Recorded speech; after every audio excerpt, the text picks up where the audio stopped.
Halo teman-teman, kembali dengan channel ini yaitu channel Zema Daniela, dan pada video kali ini kita akan membahas salah satu contoh soal kimia kiriman dari teman kita ya. Jadi ini saya bisa bilang ini merupakan salah satu materi mengenai sifat dari senyawa-senyawa, terutama untuk senyawa organik ya. Kalian bisa lihat di sini, ini ketiga soal ini sangat berhubungan erat. Jadi yang pertama itu ditanya mengapa polietena memiliki titik leleh lebih besar dari 100 derajat Celcius dan etena memiliki titik leleh negatif 169 derajat Celcius. Jadi kalau kita lihat di sini di soal nomor 1 ini titik leleh antara polietena dan etena itu sangat jauh sekali kayak gitu ya.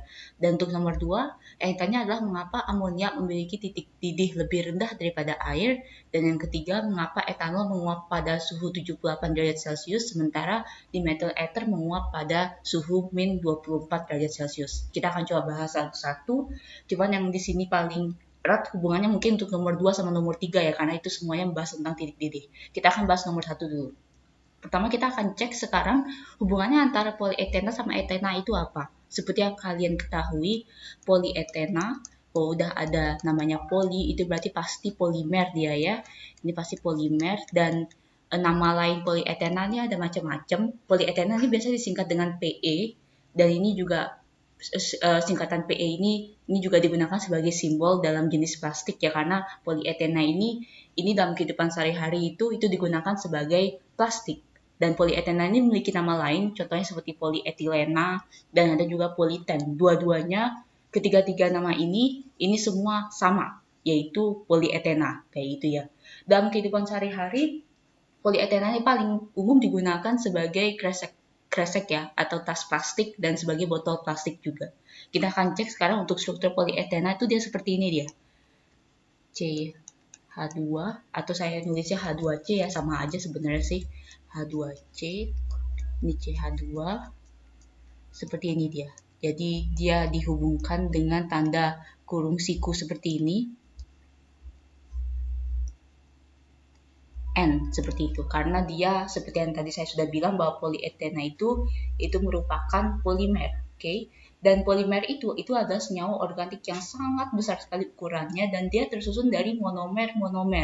Jadi monomer itu ada banyak sekali, dan jumlahnya itu tidak terbatas sampai kita bisa nuliskannya dengan N. N itu adalah jumlah dari monomer yang menyusun dari polimer tersebut.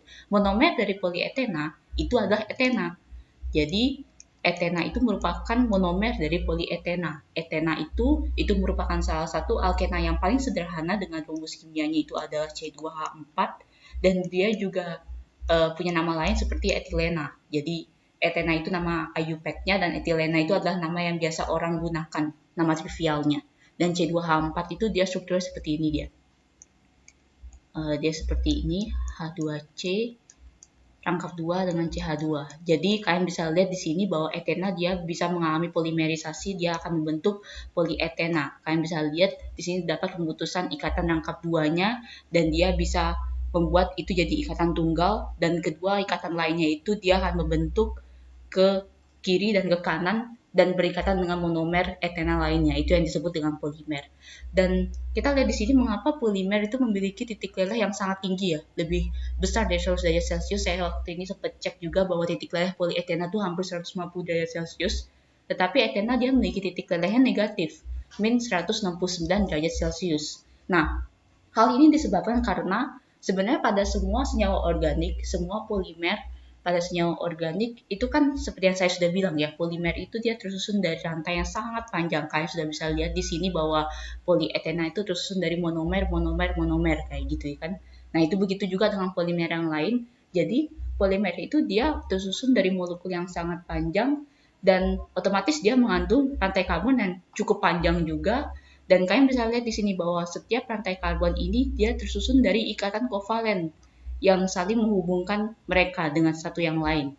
Dan ikatan kovalen ini, karena semakin panjang rantai karbonnya, otomatis ikatan kovalennya pun akan semakin banyak juga. Itu yang menyebabkan dia waktu dilelehkan semakin lama semakin sulit, karena semakin banyaknya ikatan kovalen yang ada di dalam strukturnya, seperti itu. Sehingga dengan adanya seperti ini, maka gaya antar molekulnya pun juga mempengaruhi. Semakin panjang rantai tersebut, rantai karbon ya, semakin panjang rantai karbon tersebut, maka otomatis gaya antar molekulnya pun semakin lama semakin kuat. Oleh karena itu, biasanya polimer itu Itu secara umum ya. Dan memang hampir berlaku untuk semuanya, polimer itu dia memiliki titik teleh yang lebih tinggi, jauh lebih tinggi daripada monomernya. Jadi itulah sebabnya, karena dia tersusun dari ikatan kovalen yang sangat panjang ini. Seperti itu ya. Dan itu untuk pembahasan yang nomor 1. Selanjutnya untuk yang nomor 2 sama nomor 3, ini sangat berhubungan sekali ya, cuman saya akan tetap bahas satu-satu. Mengapa amonia memiliki titik didih lebih rendah daripada air? Ini untuk yang pertanyaan nomor 2, mengapa amonia NH3 ya memiliki titik didih lebih rendah daripada H2O air? Kita akan lihat lagi di strukturnya. Saya akan kembali gambarkan kembali strukturnya ya. Jadi ini NH3, dia N itu dia memiliki 5 elektron valensi ya. Jadi saya akan gambar seperti ini saja. Oke, tidak perlu ini, pokoknya intinya dia N-nya berikatan dengan 3H dan dia memiliki satu PEB, satu pasangan elektron bebas pada N. Sementara untuk air, dia bentuknya V ya, bentuk V dia ya. Itu dia O-nya dia mengikat H dan dia tetap memiliki 2 PEB. Ada 4 elektron bebas yang tidak berikatan dengan siapapun di sini. Nah, NH3 amonia itu memang memiliki titik didih yang lebih rendah daripada air. Kayak gitu. Nah, itu kenapa? Karena kita bisa lihat di sini bahwa kalian bisa lihat bahwa pada N itu dia memiliki satu pasangan elektron bebas, sementara pada O, pada air itu dia memiliki 2 pasangan elektron bebas. Kalian masih ingat ikatan hidrogen? Ikatan hidrogen itu merupakan ikatan yang sifatnya cukup kuat ya, dan saya sudah pernah bahas juga di satu video kami sebelumnya tentang ikatan hidrogen. Jadi ikatan hidrogen itu merupakan ikatan yang terbentuk dari atom H, atom hidrogen ya, dengan atom-atom lain yang sangat elektronegatif. Biasanya itu adalah atom F, atom fluor ya, atom O, dan atom N, seperti itu. Kalian bisa lihat di sini. Dan kalau kita lihat antara amonia dengan air, kalian bisa cek bahwa kedua molekul ini dia dapat membentuk ikatan hidrogen sebenarnya. Kalian bisa lihat aja, kalau misalnya saya akan gambarkan ya, misalkan ya, ini secara ilustrasinya saja, N pada amoniak itu dia bisa membentuk ikatan hidrogen dengan H pada molekul amoniak lainnya, kayak gitu. Jadi saya bisa gambarkan seperti inilah kira-kira. Ini H juga. Begitu juga dengan N yang lain, seterusnya begitu. Dan memang satu molekul dari amonia itu dia hanya dapat membentuk satu ikatan hidrogen dengan atom H yang lain. Karena seperti yang kita bisa lihat bahwa N itu dia hanya memiliki satu PEB. Seperti itu. Sementara bagaimana dengan air? Kalau kita coba gambar lagi ya. Ini tadi saya sudah buletin PEB-nya. Saya akan coba gambar kembali.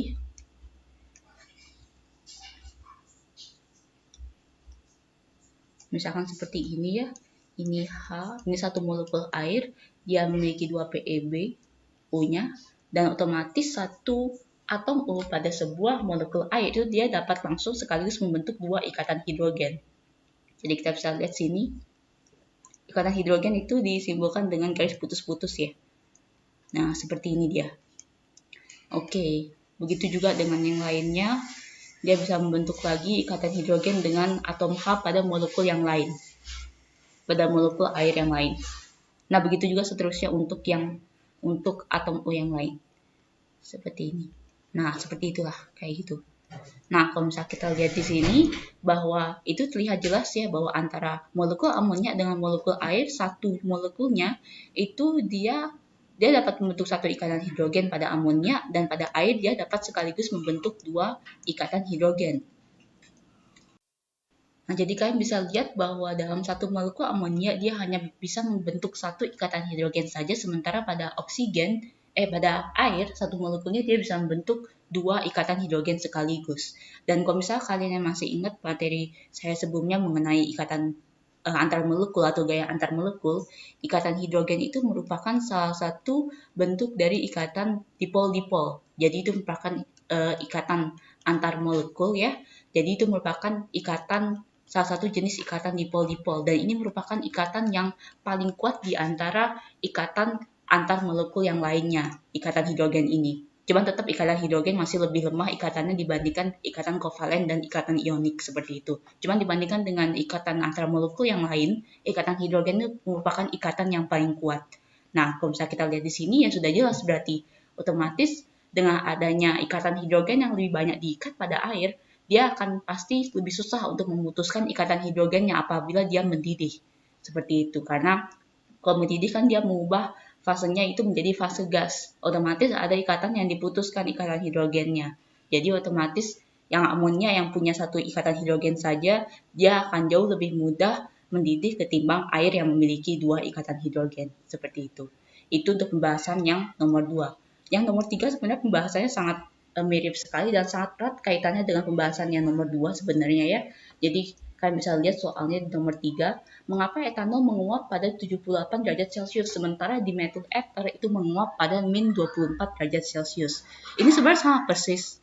Jadi kita akan cek lagi kembali strukturnya dan kalian pertama harus tahu dulu relasinya antara etanol dan dimethyl ether ini apa. Nah, pertama kalian harus tahu etanol sama dimethyl ether itu apa hubungannya. Kalian bisa lihat bahwa etanol sama dimethyl ether itu dia sama-sama senyawa organik dan memiliki rumus kimia C2H6O. Cuman yang menjadi perbedaan di sini bahwa etanol itu merupakan bentuk dari salah satu dari jenis alkohol, sementara dimethyl ether itu merupakan salah satu jenis dari ether. Jadi otomatis mereka saling berisomer. Kalau kita cek sekarang untuk strukturnya, bahwa etanol itu sebenarnya kita bisa tuliskan menjadi C2H5OH. Jadi kita bisa tulis seperti ini dianya. H3C, ini CH2, ini O, dan H. Seperti ini. Ini untuk struktur dari etanol. Sementara di methyl ether juga sama sebenarnya sih, sama-sama C2H6O. Cuma yang menjadi perbedaan bahwa seperti ini dia strukturnya. H3C, O, CH3. Jadi kalian bisa lihat bahwa atom O-nya itu dia diapit oleh dua gugus metil seperti itu ya. Itu yang menyebabkan perbedaannya antara alkohol sama ether. Kalian bisa lihat di sini ya. Dan kalau kita lihat di sini bahwa pada alkohol otomatis atom O dan atom H-nya itu dia memiliki perbedaan dipol yang cukup jauh.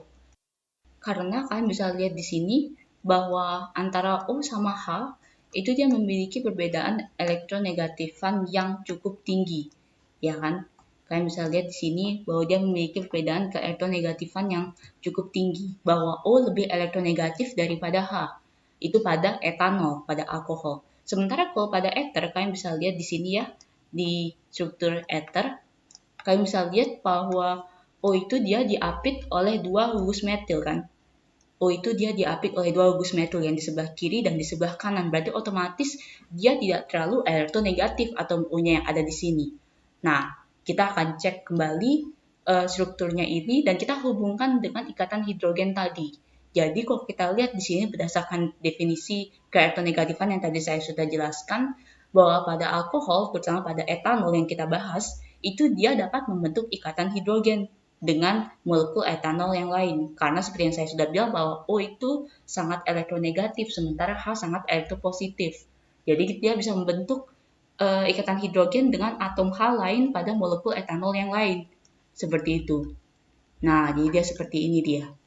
Sementara kalau pada dimethyl ether, pada ether, itu dia tidak membentuk ikatan hidrogen sama sekali. Karena walaupun ada O juga, dia tidak terlalu elektronegatif dia. Jadi perbedaan elektronegatifan antara O dengan tetangganya, tetangga di kiri maupun tetangga di kanannya itu tidak terlalu jauh, sehingga menyebabkan bahwa pada dimethyl ether dia tidak dapat membentuk ikatan hidrogen sama sekali. Nah, seperti yang saya sudah bilang bahwa ikatan hidrogen merupakan salah satu bentuk ikatan yang cukup kuat ya. Oleh karena itu, untuk memecahkan ikatan hidrogen ini ya perlu tenaga, perlu energi yang jauh lebih besar. Oleh karena itu, etanol juga menguapnya pun lebih tinggi titik didihnya ketimbang di methyl ether yang sama sekali tidak memiliki ikatan hidrogen. Seperti itu. Baik, jadi itu saja untuk pembahasan video pada pembahasan soal kali ini. Jangan lupa untuk like, share, dan subscribe. Dan apabila kalian memiliki pertanyaan ataupun soal yang ingin dibuatkan video pembahasannya seperti ini juga, silahkan kalian cek di dalam deskripsi setiap video kami. Di sana ada email dan kalian bisa kirimkan soal kalian ke dalam email tersebut. Terima kasih.